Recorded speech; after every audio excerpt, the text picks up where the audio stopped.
Evet, bugün o gün. O gün geldi. Benden sürekli istediğiniz çiçekli battaniye, çiçek buket battaniye, sürekli bana mesaj attığınız, her DM kutumu açtığımda çiçekli buket battaniye, çiçekli buket battaniye, biz de yapalım, biz de yapalım.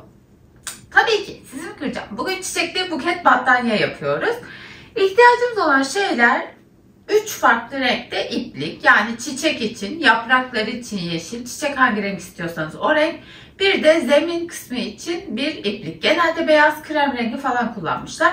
Ben beyazı tercih edeceğim. Elimde olduğu için kaç ip gidecek bilmiyorum. Baktığım şeylerde 3-4 yumak gittiğini söylediler. Umarım ben 2 yumak beyaz buldum evde. Umarım bunun devamı vardır.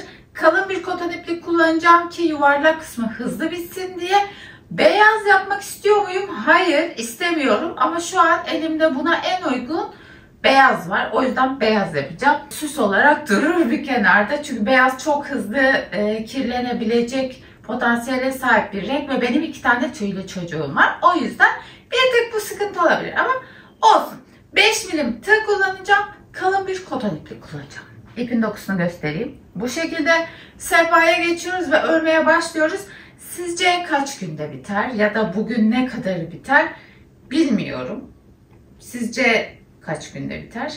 Yazın yorumlara. Abone olmayı da unutmayın bu arada. Videoyu beğenmeyi de unutmayın. Çünkü videoyu beğenmeyi genelde söylemediğimde unutulan bir şey. Instagram'da bir şeyler paylaştığımda likelamak çok alışıldığı için YouTube'da genelde like butonuna basılmıyor. Videoyu beğendiyseniz like'a, beğenmediyseniz dislike'a basın. Bunu sadece bana değil, sevdiğiniz, izlediğiniz bütün YouTube videolarına yapın lütfen. Biz YouTuber'lar için like gerçekten çok önemli. Benim burada içerik üretmeye devam edebilmem için like butonuna basmanız gerekiyor. Tamam. Sehpaya geçiyoruz. Bir sehpayı sileyim önce. Böyle bir tık vlog tadında da olsun istiyorum. Ben aynadan görebilirsiniz zaten. Şimdi şurayı bir güzel silelim ve sehpaya geçelim. Çiçeklerini nasıl yapsam diye karar vermedim ama gül yapabilirim belki. Emin değilim. Bilmiyorum. Önce bir zemin kısmını bitirelim. Dışarıda yağmur var. Havalar bir türlü düzelmedi. Üşüyorum. Yaz geldi diye sevinmiştim. Hepsi kursağımda kaldı. Aynaysa hadi başlayalım. Tığı da cebime koydum. Bazen cebime koyuyorum, unutuyorum. Böyle sehpaya geçiyoruz. Mikrofonsuz devam edeceğim. Şarjı bitti bir anda.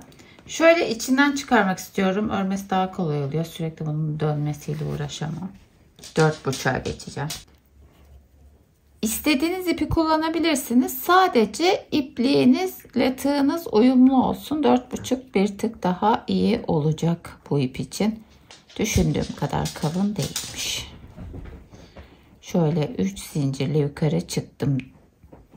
12 tane trabzan yapıyorum. Biri bu olduğu için 11 tane yapıyorum. Yani 3 zincir dahil 12 olacak. Şöyle 12 trabzan yaptım. Şu ipi de çekin, arada boşluk kalmasın. Şuradaki ilk zincirin tepesine batıyorum. O ilk trabzan sayılıyor ya. 3 zincirle yukarı çıktım. Şimdi her trabzana 2 kere batacağız. Klasik yuvarlak örgü artırması ama bu bukette böyle çizgiler yaptılar. O yüzden bakın zincirin 3 zincirden şu şekilde de bir tane alıyorum. Ve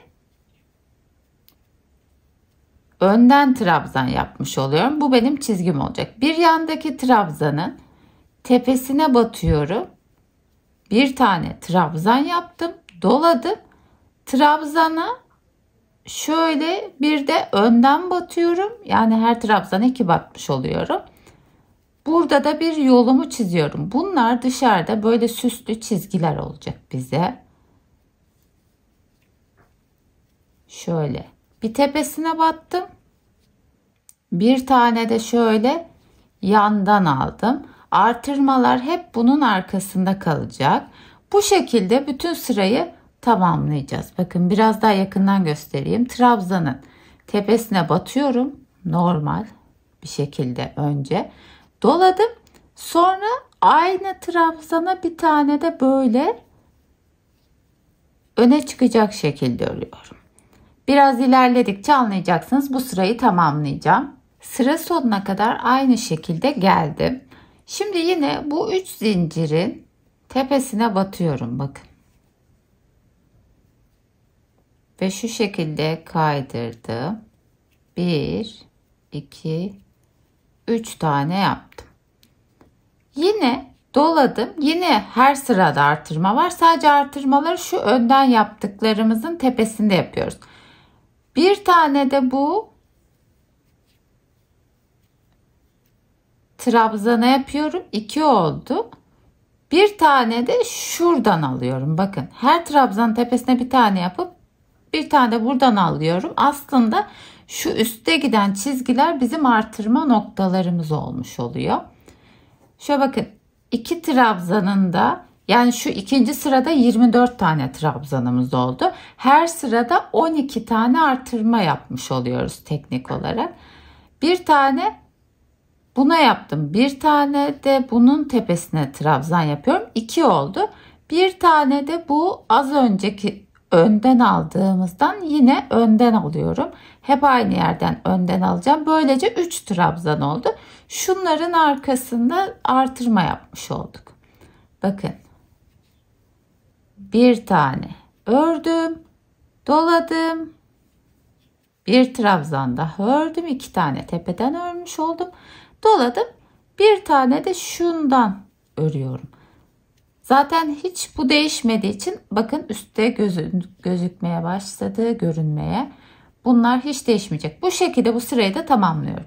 3 zincirin şu 3 zincirle yukarı çıkıyorum ya, onun tepesine batıyorum ve şu şekilde ilmek kaydırmayla birleştirdim. Yine 3 zincir yapıyorum. Bu da yine bir trabzan olmuş oluyor.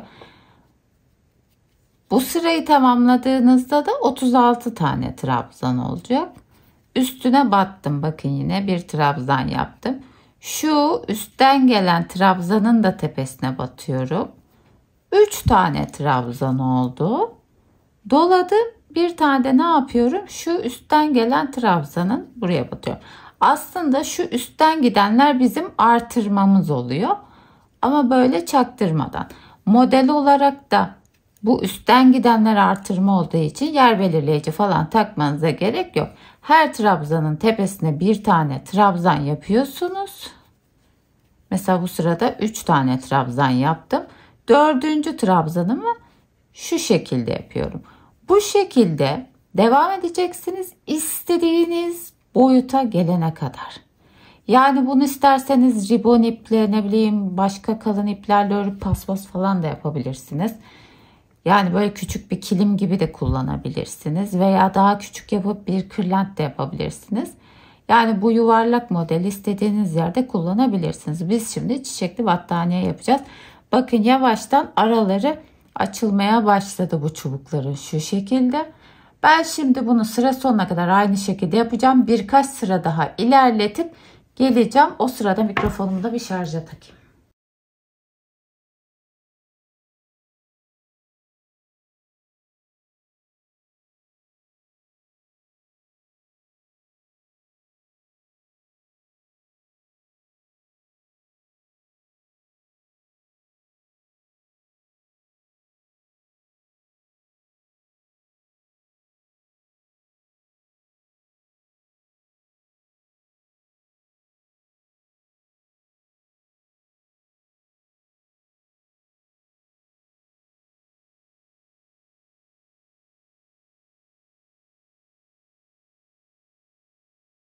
Günaydın.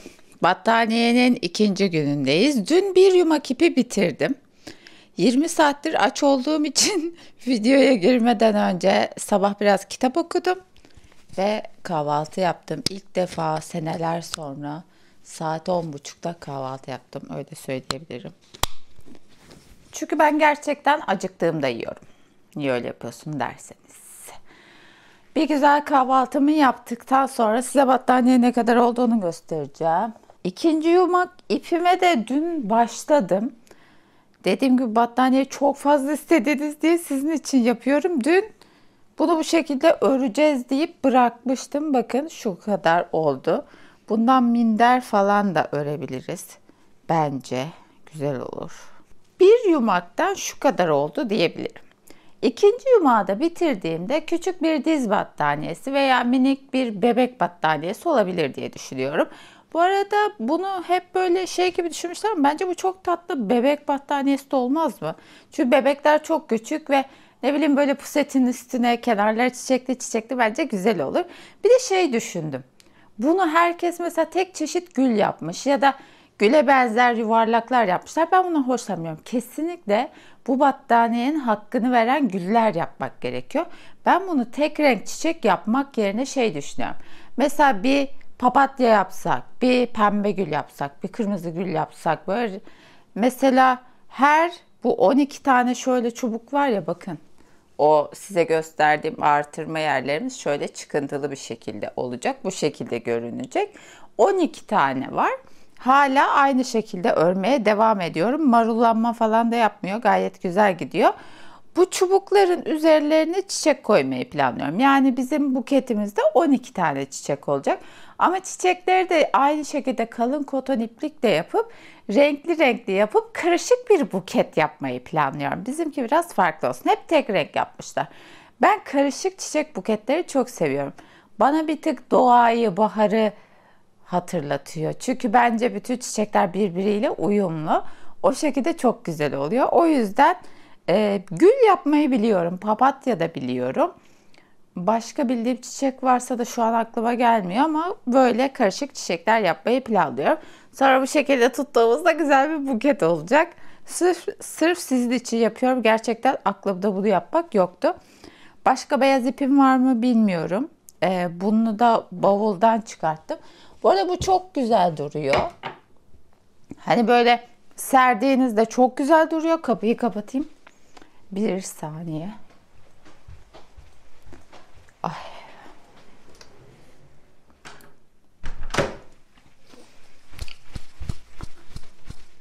Geldim. Bu böyle yere serdiğinizde çok güzel duruyor. Dolayısıyla bunu ribon iple veya daha pen iple, kalın iplerle veya aynı şekilde inci iplerle fark etmez. Yuvarlak kırlent yapmak için kullanabilirsiniz. Paspas küçük bir yuvarlak kilim değil. Küçük yuvarlak bir kilim yapmak için de kullanabilirsiniz. Bence mantıklı. Ben açıkçası bundan bir kilim, bir yuvarlak yastık yaparım bu şekilde yuvarlaktan. Zaten burada yaptığımız tek fark artırma yerlerini çıkıntılı bir şekilde yapmak. Yani önden trabzan. Trabzan lastik metodu. Bir arkadan bir önden yapıp trabzan lastiği yapıyorduk bu teknikle. Şimdi sadece önden yapıyoruz. 12 tane. Artırma da onun arkasına saklandığı için değişik tatlış gözüküyor. Görünüyor. Gözüküyor mu doğru, görünüyor mu doğru? Bazen kafam gidiyor. Şimdi bir de şey aklıma geldi. Bundan daha büyük yuvarlak yapıp 2 tane. Sonra kenar eni yapıp böyle düz. Onu böyle dikip daha sert bir iplikle de yapabilirsiniz. Böyle yer minderi de yapabilirsiniz. Yani bu yuvarlağı birçok şeyde kullanabilirsiniz. Ben bir sürü fikir verdim. Artık gerisi sizde. Yabancılarda şey gördüm. Bunu şey yapmışlar. Biz koton iple yapıyoruz. Çünkü ben ip satın almak istemiyorum. Çok fazla ipim var. Hatta o kadar çok fazla ipim var ki Shopie'ye koyuyorum. Fotoğraflarını çekip isteyenler alsın diye. Tabii ki tuhafiyeden daha uygun fiyata. Bazı iplerin üretimi bitti diye stoklamıştım. Onları bile koyuyorum çok sevmeme rağmen. Çünkü sığmıyor. Instagram'da da bahsettim hikayelerimde. İnanılmaz derecede sığmıyorum. Şu L koltuğumun arkasında bile çantalarda ipler var. Hepsini Shopie'ye koyacağım. Ben ip lazım oldukça satın almayı tercih edeceğim. Satın almayayım elimdekilerle içerik üreteyim diye satmamıştım. Ama koltuğun arkasının mesela boş olmasını istiyorum. Çünkü bu pencere böyle açılıyor ve yazın ben onu çok fazla açıyorum. O yüzden böyle dolabın içi dolu falan bunları bir şey yapacağız beraber halledeceğiz. Çok işim var. Bu mavi kazağımı da bitirmem gerekiyor. Bakın bunun kolunu örüyorum hala part 2'yi paylaşmak için. Sonra bir tane çok güzel tişört ördüm. Aşırı güzel oldu. Şu aşırı güzel oldu. Tasarım yaparken birazcık uğraştım. Yalan yok. Yaka kısmında çünkü hiç böyle yaka yapmamıştım ama bayağı güzel oldu diye düşünüyorum. Bir şey daha yapacaktım ya. Ne yapacaktım ki? Oje süreceğim. Gene çıktı ojelerim. Hala benim gibi ojesini kendi süren var mı? Jel tırnak kalıcı oje denedim ama birincisi cilt kanserine sebep olduğuna dair araştırmalar olduğu için korktum. Şimdi burada kırılmayan tırnaklar bilmem neler böyle ponçik ponçik görünsün diye sağlığımdan olamam. Allah korusun, yani hiç kimsenin, kanser çok kötü bir hastalık. Zaten sanki iyi hastalık var da o da ayrı. Ama böyle kim olduğunu hatırlamıyorum ama Hollywood starlarından birinin tırnağının kenarında leke olmuş ve gidip baktırdığında cilt kanseri olduğu ortaya çıkmış. Tırnaklarını yaptırıyormuş falan. Sonra araştırmalarca kanıtlanmış falan, böyle sebep olduğu ortaya çıkmış. Tabii bir iki yaptırdın diye olmaz herhalde ama şimdi bizim hayatımız boyunca tırnağımız var ve ben oje sürmeyi seviyorum ve hayatım boyunca o riski almak istemediğim için kendim süreceğim. Bordo sürmüştüm, bugün kırmızı süreceğim. Niye olmasın ki? Şu kırmızıyı çok seviyorum. Golden Rose'un Wow serisi 51 numara. Bu gerçek bir kan kırmızısı. Bunu seviyorum. Bir de şu, nasıl okunduğunu bilmiyorum. Seçevite yazılışını okudum. Bu şekilde yazılıyor. Bu Seçevite marka oje kurutucu. Kesinlikle bu olmadığı zaman oje sürmüyorum. Burada birazcık pahalı. Benimkinin de dibinde çok az kaldı ama bir sene oldu ben bunu alalı yani. Bir de ojeleri buzdolabına koyuyorum. Çok sevdiklerime bozulmasın diye. Bozulmuyorlar gerçekten. Dün biri sormuştu şu tırnağımda. Şuradan göstereyim. Şu bordo ojede yine Golden Rose'un Wow serisi olan bu küçük ojelerden 54 numara. Eğer vişne çürüğü, kiraz rengi seviyorsanız buna bakabilirsiniz. Bu küçük ojeler çok rahat sürülüyor. Zara'dan bir tane oje almıştım. Mavi rengini çok beğeniyorum ama şu an mavi süresim yok. Ya da böyle daha canlı bir renk süresim var. Fıstık yeşili de sürebilirim belki. Bilmiyorum ya. Neyse. Sizi bir güncelleyeyim dedim. Şimdi ışık hızıyla çalışacağım. Sabah daha saat 11. 10.30'da kahvaltı yaptı. Şu an 11 olmak üzere yani. O yüzden saat 12'ye kadar bir öreceğim. Bakalım ne kadar yapabiliyorum. Hadi bay. Bayramda kek yapıp yemiştim. Çünkü canım kek yapmak istemişti. Glutensiz ve şekersiz besleniyorum. Asla paketli abur cubur bilmem ne pırt sırt almıyorum. Özlemiyorum da, yalan yok, özlemiyorum açıkçası. Ama şöyle bir şey var. Bir şey yapmayı seviyorum. Mesela ekmek falan yapıyorum. Onları Arda yiyor genelde. Ama kek yapmak da bana bir mutluluk veriyor. Sanki böyle evde o yuvarlak anne tipi kek kalıbında pişen kekin ya da düz yuvarlak tepside pişen kekin verdiği bir mutluluk var bana. Elma suyu konsantrem de bitmişti. Ben de kek yaptım. Normal kek yaptım. Gluten, anam babam usulü kek yaptım. Bayramda zaten tatlı vesaire de almadım. Ailemin yanına da gidemediğim için. Keki yedim. Ziyan olmasın diye. Arda da birazcık yedim. İşte kahvenin yanında falan. Tabii şişmiştim. Ondan sonra bayramda en son kek yedim. O günden beri asla rafine şeker yemedim. Ve o rafine şeker olsun, kek olsun, çikolata olsun, pekmez, bal, ne bileyim, onlar da şeker sonuçta. Böyle şekerli gıdaları çok fazla tükettiğimde şeyi fark ettim. Derimin altında böyle bir bıngıllık oluyor. Siz de fark ettiniz mi, onu merak ediyorum. Yani böyle mesela şu göbeği tuttuğunuzda tutuluyor.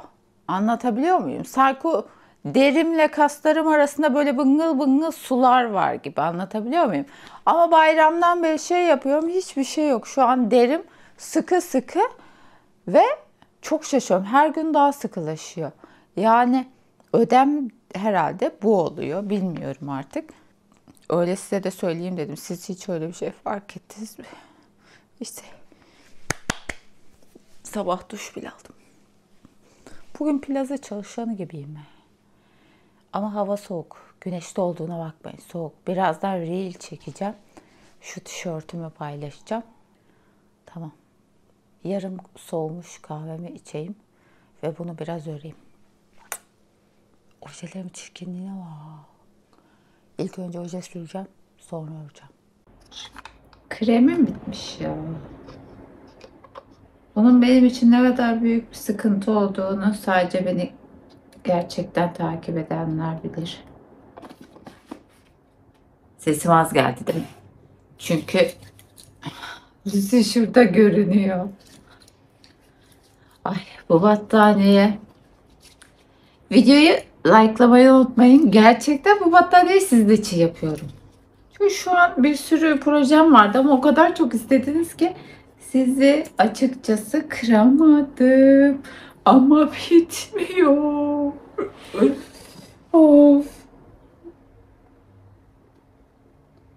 Bitmiyor.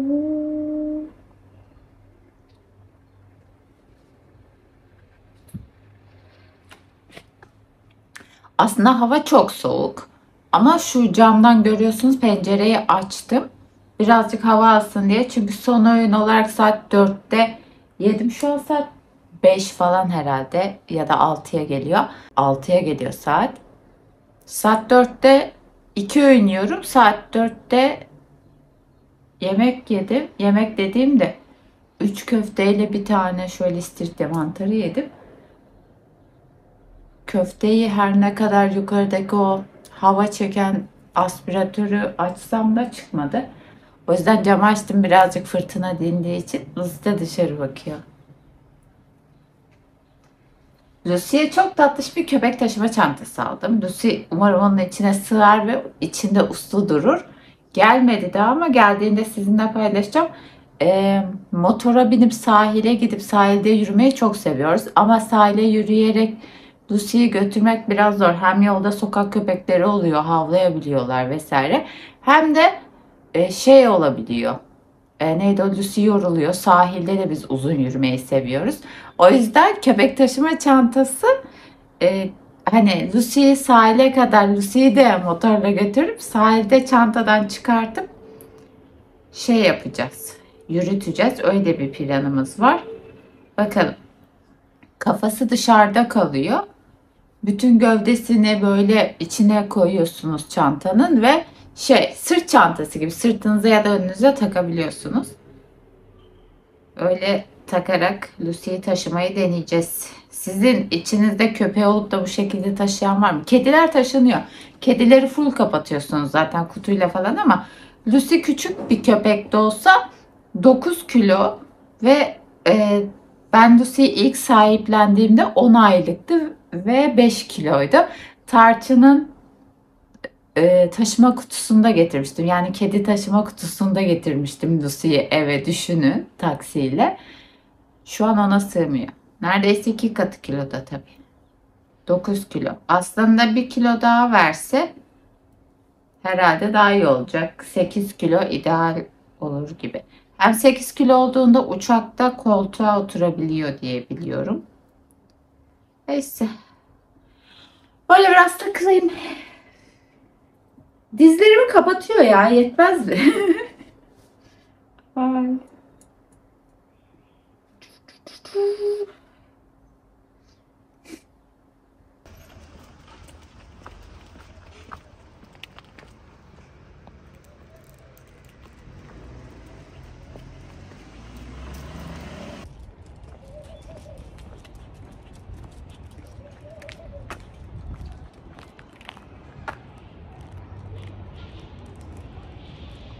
Kocaman bir tane köpek gördük. Ağzı şey ama banttan. Bir tık tırsım açıkçası. Kaç?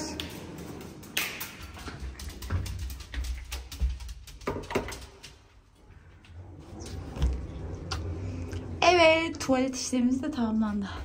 Hep asansörde video çekmek istemişimdir.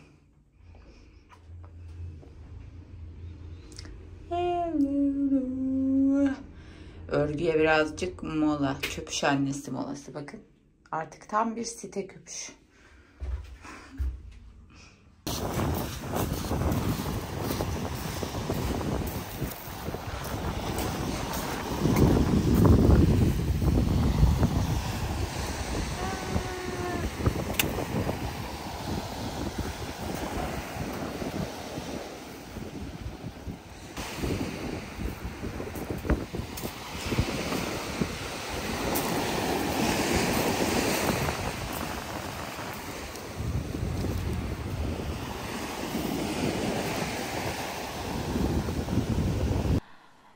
yumak ipi bitirdim ve bu kadarcık oldu. Şu. Bu kesinlikle bir battaniye olacak boy değil. Diz battaniyesi de olmaz. Bunu ancak yeni doğan bebeğin üzerine örtersiniz. O da ilk 6 aya kadar muhtemelen. Çok küçük oldu. Ben de ip satın almak istemediğim için 2 yumaklı yapayım demiştim ama şuna bakar mısınız? Aşırı aşırı küçük oldu. Böyle baştan savma bir videoda olsun istemedim. Sonra dedim ki iplerime bir bakayım. Acaba dedim koton iplerimi bavula kaldırmıştım. Bavulu şu an kullanmadığım için. Acaba dedim başka beyaz ip olabilir mi dedim. Bilin bakalım kim 4 tane daha aynı marka, aynı ipten bavulda buldu. Gerçekten sıkıldığım tek şey sürekli trabzan yapmak. Çünkü ben tasarım yapmayı seviyorum. Muhtemelen bittiğinde çok tatlı olacak. Evet, bunu kabul ediyorum. Ama sürekli trabzan yapmak, sürekli aynı şeyi büyütmek bir tık benim için sıkıcı. Bu battaniyeden tekrar yapacağımı düşünmüyorum. Geçen gün dün müydü videoya başladığımda ne söyleyeceğim diye unutmuştum. Şu an aklıma geldi. Bu battaniyeyi kadife iple ve 5 milim tığlarla ya da 5,5 milim tığlarla yaparsanız çok güzel olur. Çiçeklerini de kadife ipten yaparsanız kocaman kocaman olur. Böyle battaniye olarak kullanmak için bence pofidik güzel olur. Kadife ipi de bir değerlendirin derim. Bana sorarsanız ben bunun battaniye kısmını beyaz yerine kahverengi veya yeşil yapmayı tercih ederdim. Ama daha önce bahsettiğim gibi çok zorunlu şartlar oluşmadıkça ip satın almak istemiyorum. Çünkü istemiyorum. Yani çok fazla ipim var. Onlarla bir şeyler yapabilmek istiyorum. Bu battaniyeyi de beyaz iple çok fazla kişi yapmıştı. O yüzden beyaz iple devam edeceğim. Ve şimdi de birazcık öreceğim. İkinci yumağı da bitirdim dediğim gibi. Bu şu an şu kadar bir buket yani. Bu nedir? Bu kimseye battaniye olmaz. Sonra bu aynı markanın şu şekilde pembiş bir ipi varmış. Yaprak içinde, yaprak ve çevre kısmı içinde şöyle yeşil bir renk buldum. Aslında ben daha yeşil bir renk istiyordum ama şu an öyle bir yeşil bulamadım. Belki diğer çantalarımdan falan. Sanki diğer stüdyo odasındaki sehpanın içinde vardı yeşil diye hatırlıyorum. Sanki daha yaprak yeşili vardı. Ona bakarım. Şimdi biraz spor yapmaya çalışacağım. Yapabilirsem şu an ketojenik beslenme uyguladığım için vücudumu temizlemek adına böyle yaza girerken bir eski formuma kavuşayım adına.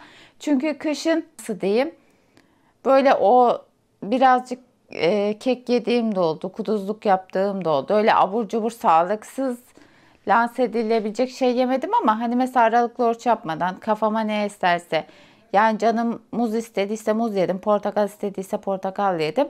Yani meyveden aldığınız şeker de şeker sonuçta. O yüzden yaza girerken daha yazlık kıyafetler size yapacağım için onlar da bir tık üzerimde daha güzel dursun diye ve ben daha sağlıklı olayım diye bir aylık bir keto yapacağım. Ondan sonra da normal sağlıklı beslenmeye devam edeceğim. Sadece öyle vücut temizleme seansı yapmayı seviyorum. 6 ayda bir böyle bir aylık keto yapıp o şekilde beslenmeyi seviyorum. Tabii ki siz kafanıza göre yapmayın çünkü yapmayın yani.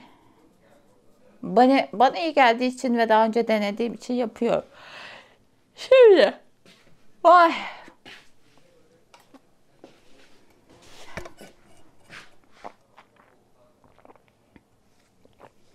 Bir tane kahve yaptım. Canım kahve çekti. Küçük bir kahve yaptım. Saat 9.30. Saat 12'ye kadar falan öreceğim. Aslında başka yapmam gereken projeler de var. Ama bu battaniyenin dediğim gibi modası geçmeden sizinle paylaşmak istiyorum. Öyle sırf video çekmiş olmak için de çekmek istemediğimden dolayı şimdi oturup saat 12'ye kadar bunu öreceğim. Hello. Battaniyenin sanırım 4. gününde falanız. 3 yumaktan sonra karar verdim. Çünkü başka yapacağım şeyler de var. Bu battaniye aşırı kolay. O yüzden bunu bugün bitireceğim. Yarın pazar günü de sizinle paylaşacağım. Hatta belki yetişirse akşam da paylaşırım ama bilmiyorum, bakalım hangi gün paylaştım. Öncelikle videoyu beğenmeyi unutmayın. Gerçekten benim için önemli. Bu işin devam edebilmesi için her videoda bunu size hatırlatıyorum. Çünkü bu hobisel bir iş. Sadece bu alanları sevenlere yönelik bir iş. O yüzden bugün burada bu videoda beni takip ediyorsanız ve burada benimle beraber bu battaniye yapıyorsanız bu tarz şeyleri seviyorsunuz demektir. O yüzden videoyu beğenip bu tarz şeylerin devam etmesine destek olmayı da unutmayınız lütfen. Kaşımın burasına bir şey mi çıktı acaba? Kaşındım ben. Bir tık hava soğuk. 3 yumaktan şu kadar oldu. Şu. Hala küçük bir kilim boyutunda. Ama gerçekten daha fazla öremeyeceğim. Yani hem sürekli aynı şeyi yapmaktan sıkıldım. Hem de daha benim ekleyen başka projeler var. İşlerim var bir sürü. Bunu sırf siz istediniz diye yaptım açıkçası. Yaparken zevk aldım mı derseniz ilk başladığımda okey. Yeni bir şey yapıyorum falan gibi. 75 santim eni var benimkinin. 75 santim en. Yani bu maksimum bebek battaniyesi olur. Öyle söyleyeyim size. Bir diz battaniyesi falan olmaz. Tabii ki daha büyük örebilirsiniz. Bunu kadife iple örseydim çok daha büyük olurdu. Ama elimdeki ipi kullanmak istedim. Bu arada siz bu videoyu izlerken çoktan koymuş olurum. Besti hesabımın hikayelerinde de paylaşacağım. Video açıklamasına linkini bırakırım. Shopier dükkanıma da koyacağım. Evdeki bütün iplerimi satıyorum. Bunu zaten ayrı bir videoda da çekeceğim. O yüzden Instagram hesabıma hikayelerimi falan özellikle takipte kılınız efendim.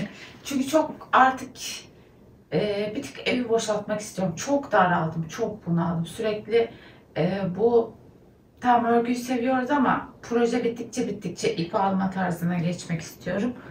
O yüzden satacağım. Kullanmayı düşünüyorsam bile gidecek yani. Öyle söyleyeyim. Şimdi bunun kenarına yeşille geçeceğim.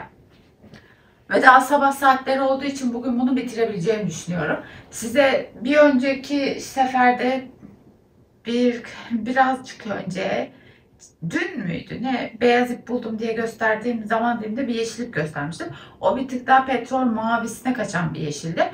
Sonra parça ipim var diye hatırlıyorum demiştim. Onu buldum. Aynı kalınlıkta ama farklı bir markanın ipi bu. Tipinden anlayabiliyorum artık. Bu yeşil iple kenarlarını sık iğne geçeceğim. Hiç artırma yapmadan sık iğne yapacağım. O kısmı özellikle gösterip uğraşmayacağım açıkçası. Dümdüz sık iğne yapacağım. Yani her ilmeğe bir tane sık iğne yaparak şöyle yeşil bir şerit oluşturacağım. O şeritin üzerine yaprakları yapacağız beraber. Yapraklardan sonra da işte gül, mül, çiçek artık ne yapacaksak yapacağız ve bitmiş olacak. Yani 1-2 saate bitiririz diye düşünüyorum. Ondan sonra diğer şeylerimi yapmaya başlayabilirim. Böyle. Bu arada bu üzerimdeki kazak da mohair kazak. Bunu annem benim kalan parça mohair iplerini örmüştü. Gerçekten o kadar ince bir iplik ki ve tek kat örüldü. Şöyle göstereyim inceliğini. En çok mohair kazakları seviyorum. Hem çok hafif oluyorlar hem de sıcak tutuyorlar garip bir şekilde. Çünkü mohair doğal bir içerik olduğu için yaz, kış giyebilirsiniz. Yani bunu yazın serin gecelerinde de rahatlıkla giyebilirsiniz. O yüzden doğal içerikli iplikler kullanmak çok güzel oluyor. Gözlerim şişmiş gibi hissediyorum. Başım da birazcık ağrıyor. Dudağım da çatladı.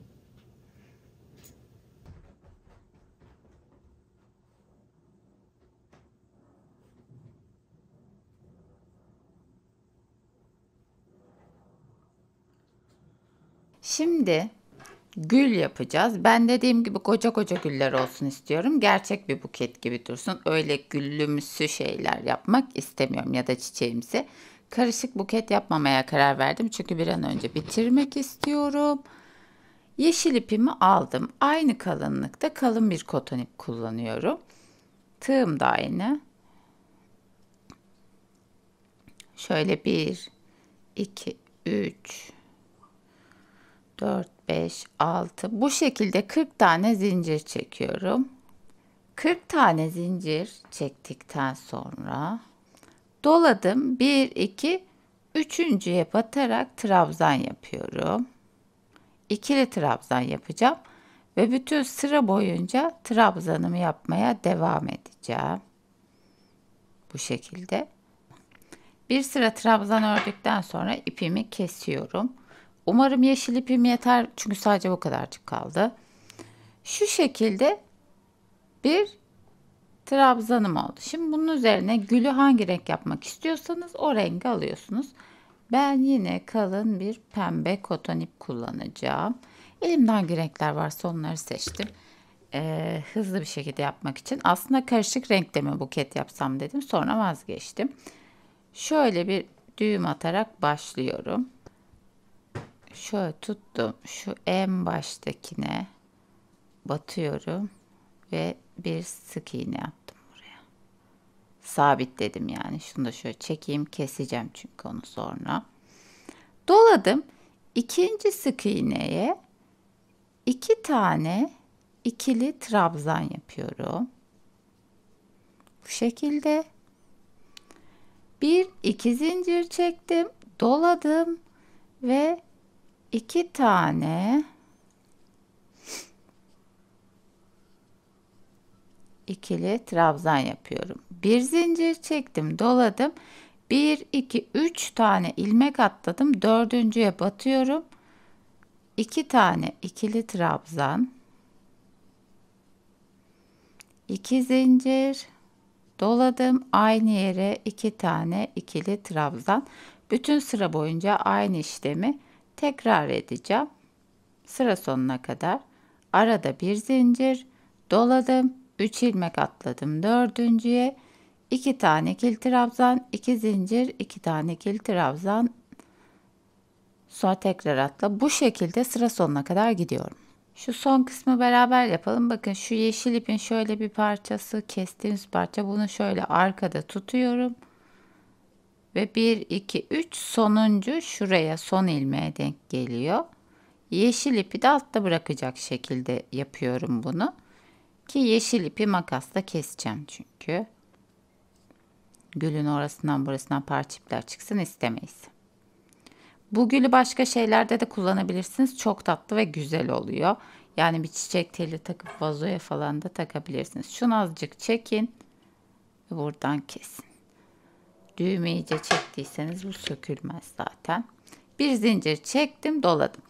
Bakın şunlardan 10 tane olacak. 1, 2, 3, 4, 5, 6, 7, 8, 9, 10. 10 tane olduysa tamamdır. Şuradaki şu pembe minnak parça ipi de keseyim. Doladım. Şu 2 zincir çektiğim yere 8 tane ikili trabzan yapacağım. Şöyle. 8 tane ikili trabzan yaptıktan sonra şu arada bir zincir çektiğim yere batıp sık iğne yapacağım. Çiçeğimin ilk yaprağı hazır. Doladım. Diğer 2 zincir yaptığım yere atlıyorum ve yine 8 tane ikili trabzan yapıyorum. Sıra sonuna kadar bunu yaptığımızda bu da bitmiş olacak. Sonuncuyu da yaptıktan sonra şuradaki ilk yaptığımız sık iğneye batıyorum. Ve şöyle ilmek kaydırma yöntemiyle bunu da kapatıyorum. Çok büyük kesmiyorum. İyice bütün gücünüzle sıkın ve ipi kesin. Bu sökülmez. Şimdi bu şekilde bütün parçalarınızı hazırlıyorsunuz. Kaç tane yapacaksınız? Güllerde bir tık oyalıyor ama battaniyeyi örmekten daha eğlenceli. Öyle söyleyeyim. Şimdi bir adet de şöyle bir iğneye ihtiyacımız olacak en son dikmek için. Tekrar yeşil ipimizi alacağız ve gülün dış yapraklarını yapacağız. Bu önemli bir detay. Gerçek bir buket gibi görünmesi için. Çünkü biliyorsunuz ben bir şey yaptığımda gerçekten iyi olmasını isterim. Şimdi bakın gülün şu tarafı yani en son şöyle ördüğümüz taraf hiç bilmeyenler için söylüyorum. En son burada bitirdik ve şöyle takla attırmadım. Bu tarafını yapacağız. Çünkü gülün dışarı bakması gereken yaprakları burası. Bakın arada fark var. Şurasının görüntüsüyle bu tarafın aynı değil. Ona dikkat edin. Şimdi bu ilk yapraktan şöyle bir düğümümü attım. Şu 3 tane ilmek atlamıştık ya arada. Bunun ilkine batıyorum.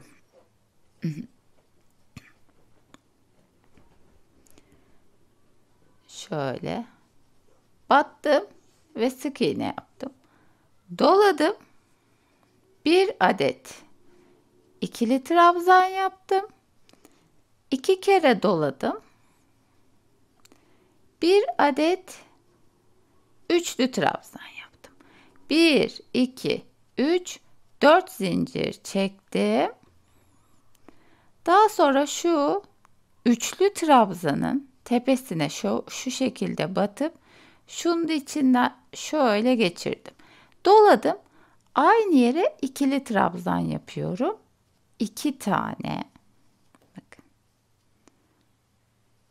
Yaptım. Daha sonra bir zincir çektim. Aynı yere tekrar battım ve sık iğne yaptım. Şunu şöyle kenara alayım. Daha sonra bir ilmek atladım. Üçüncüye aynı yerdeki batıyorum ve yine sık iğne yapıyorum. Şurada gülün bir dış yaprağı oluştu. Bakın şu şekilde. Şuradaki yine aynı 3 tane ilmeğin, yeşil ilmeğin ilkine batıyorum.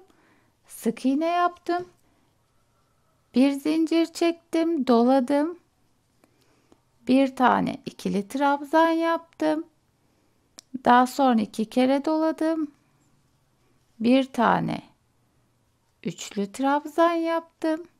Üçlü trabzan tepesine 4 zincir çekerek böyle şuraya tekrar batıyorum ve şöyle ilmek kaydırma yaparak oraya bir böyle topçuk yaptım. Tekrar ikili trabzan yapıyorum. Bir zincir çektim ve tekrar aynı yere batarak sık iğne yaptım. Daha sonra bir ilmek atlayıp üçüncü yeşil ilmeğe sık iğne yapıyorum ve ikinci dış yaprağım da bitmiş oldu. 5 tane dış yaprak yapacağım. Buradaki ilk ilmeğe atlayıp sık iğne yapıyorum. Bir zincir çektim. İkili trabzan. Aynı işlemi tekrar edeceğim. Ve bakın şöyle gülün dış yaprakları oluşacak. Şuraya bir tane yapacağım. Buraya bir tane yapacağım. Bir tane de buraya yapacağım. Yani 5 tane olacak. En son yaprağı yaptıktan sonra şuradaki 3. ilmeğe batarak sık iğne yapıp şu şekilde çekiyorum. Burada yeşil ipi bir tık uzun keseceğim. Dikiş için de kullanacağımdan dolayı. İpim az olduğu için cimrilik yapıp böyle 15 santim falan kestim. Şimdi şurada yanlışlıkla şu pembe ipi. Bu koton ipin en sevmediğim tarafı örerken böyle katlarına ayrılabiliyor açıkçası. Onu sevmiyorum. Bakın şu şekilde. Şu ipi de şöyle alırsam. Görüntü bu şekilde olması gerekiyor. Şimdi bunu çiçek haline getireceğiz. Ve bunu her biri için yapacağız. Şöyle çevirdim ve şu dış yaprağı olmayan taraftan başlıyorum. Bakın şu yeşil kısımdan şöyle. Şu yeşil kısım üst üste olacak. Şu şekilde dolayarak şöyle çiçek haline getiriyoruz. En son şu yaprak biraz dışarı doğru olduğu için bunu ben şu şekilde şu sondaki bunu niye kesmemişim? Şunu keseyim. Şu sondaki yaprağı şöyle içine sokuyorum. Hatta şuradaki şu kalmış küçük yeşil ipi dışarı çıkıyorum. Bunu en son sabitlemek için kullanacağım. Bakın şu şekilde gül hazır olmuş oluyor ve çok tatlı oluyor. Şu dış yaprakların hepsi dışarıda kalacak yani. Yanlışlıkla çektik. Şimdi bunu bozmadan şöyle bir elimle de tutarak bunu sabitleyecek şekilde dikmeye çalışıyorum. İlk önce şu son yaprağı sabitleyeyim. Buna bağlayacağım için en son o şekilde kalsın. Şöyle yeşil kısımlarından dikiyorum. Tabii ki bunu söylememe gerek yok sanırım. Bakın. Şu şekilde çiçeğimiz hazır ve bence çok güzel göründü. Şimdi bunu battaniyeye dikeceğiz. Bakın kenarına bir sıra trabzan ördüm. Şöyle 6 zincir çekip geri dönüp böyle sık iğne yarım trabzan, 2 tane ikili trabzan, en son yarım trabzanla bitirdim. Tekli yapraklar yaptım. Ama buna çok da gerek yokmuş. Yeşil ipimi burada biraz harcamışım sanırım. Yeter diye düşünmüştüm. Şu her bir kabartmalı çizgiye bir adet gül dikmek gibi bir planım var. Şu şeyleri dışarı gelecek şekilde yapıyorum. Dışarıda kalsınlar. Yani şöyle tuttum. Hemen şunun dibindeki şöyle sık iğneden geçirerek bunu buraya dikiyorsunuz. Yani bunu dikerken özel bir yöntem yok. Bunun burada sağlam durmasını istiyorum. Zaten aynı renk yeşil iplikle diktiğimiz için kötü dikmenizin pek de imkanı yok. Şunu da şöyle çıkarıyorum. Şurada az önce burada kesmediğim parça yeşil iple böyle sıkıca bir düğüm atıyorum. Ve bunu da burada keseceğim.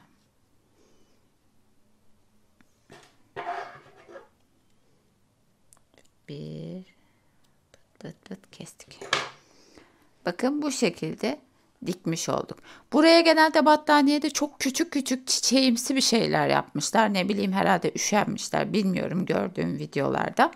Ama yani gül buketi olacaksa böyle tuttuğumda gerçek güller görünmesini isterim. Bence bunlar daha çok yakıştı.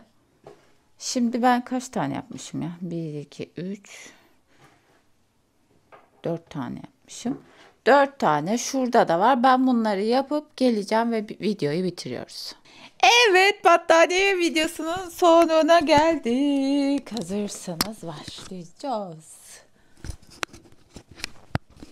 Mikrofonu hemen takayım. Güneş gitme ne olur ya. Bu arada böyle Maya Accessorizes'tan böyle tatlış küçük bir hediyeler geldi. Kadın girişimci. Çok beğendim. Onları da böyle videoda göstereyim istedim. Küpelerimi falan taktım. Çok güzeller. Ay.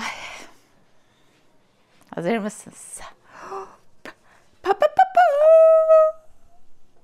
Bakın.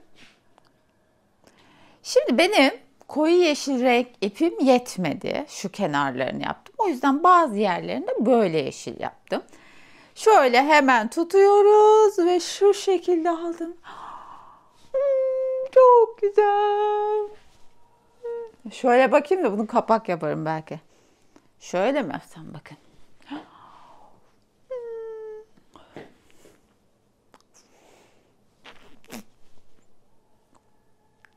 Böyle garip şeyler. Neyse fotoğrafta çekerim ama şuna bakar mısınız? Battaniye dediğiniz böyle olur. Şu. Çok güzel değil mi? Şunun güzelliğine bakın. Yani böyle bir battaniye yapıyorsanız gerçek görünecek güller yapmanız gerekiyor.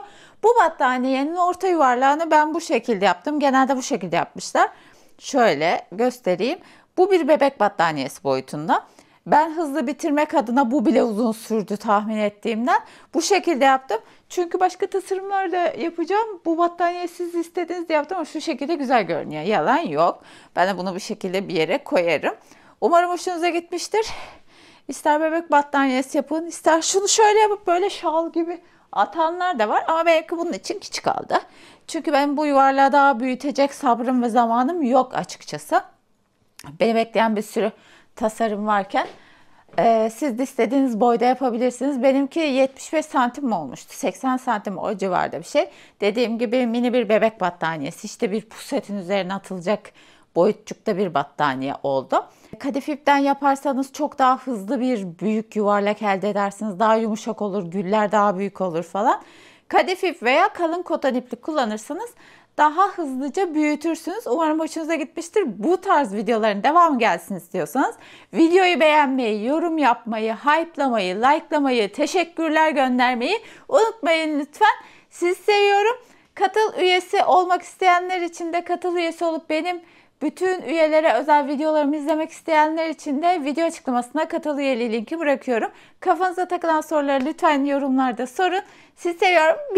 Bir sonraki videoda görüşmek üzere. Hoşçakalın. Bye.